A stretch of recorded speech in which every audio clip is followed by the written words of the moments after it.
Hey beauty babes, I'm Racquelle and this is Perfected Beauty, and in today's video I'm going to be showing you how I created the ears for the Nala inspired makeup look. If you haven't seen that video, I'll link it in the description box below, and let's get started with the video. So the first thing we're going to do is create the special effects gelatin that the ears were made out of. And to do that, we'll need 3/4 of a cup of water, a 1/2 cup of gelatin, which is just the Knox gelatin that you can find at your local grocery store, and a 1/2 cup of glycerin, which you can find at your local drugstore. I'm going to start by mixing all of this together in a microwave safe dish with the gelatin first, and then using that same measuring cup for the glycerin. And then I'm going to be adding the water in little by little as I stir. And I'm just using a wooden popsicle stick to stir this because it's disposable and I'll be able to throw it away once it starts to get really sticky after the microwave. There's lots of different recipes for special effects gelatin on YouTube, and this specific recipe I got from Mikey of Glam and Gore, so I'll leave a link to her video in the description box. This recipe is going to create much more gelatin than we actually need to make the ears, but one of the great things about special effects gelatin is that you can reheat it and reuse it as often as you like. Once you feel confident that your gelatin is thoroughly mixed together, you want to go ahead and pop it into the microwave for 10 to 15 second intervals, but you don't want to do it for much longer than that because once it starts to boil, it'll crystallize and become unusable. You just want to keep an eye on it, and once it's completely liquefied, you know that your gelatin is ready to use. Once your gelatin is ready to go, it's time to get started on making the mold for the ears. So for that, I'm using this polymer clay that I got from Michael's. You'll notice that there are some white pieces on the board around me. I started off trying to make these ears out of cotton and latex, but I ended up liking the gelatin ears better, so that's what I went with. The polymer clay starts off pretty tough to work with, but it gets easier and softer the warmer it gets. So I'm using my blow dryer throughout the molding process to heat up the clay and make my job a little easier. To create the mold, I'm starting off by rolling the clay into a ball and then pressing it almost flat to my work surface. After I've done that, I'm going to begin carving out the center of the clay using these sculpting tools, but you can use anything that you have at home. All of the pieces that I carve out of the center, I'm making sure that I set aside because I'm going to be using those later. Once I have my clay hollowed out, I'm pressing down in the center to get it as smooth as possible because that's going to be the texture on the back of my ears. Once the clay is nice and smooth, I begin shaping it into the triangle shape.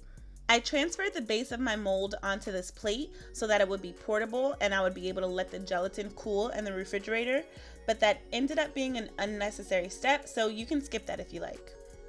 For the final part of our mold, I'm taking that clay that we had set aside from earlier, and I'm going to begin shaping the inside of the ear.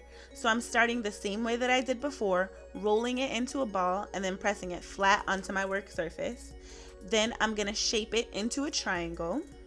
I ended up making it quite a bit thicker than what you see here, and it also had a slight curve to the back of it once we were finished. I'm just checking to make sure that it fits well inside of the base of our mold before moving on. Once you're happy with the way that both pieces of your mold look, it's time to move back to the gelatin. So you want to go ahead and reheat that in the microwave at 10 to 15 second intervals before we can get started. Once it's nice and liquefied, you want to pour off just as much as you think that you'll need for the ears because we're going to be coloring that bit to match our skin. To do that, all you'll need is a little bit of your current foundation. Pour it into the gelatin and mix until the color is evenly distributed. And once you have that done, the only thing that's left to do is create the ears.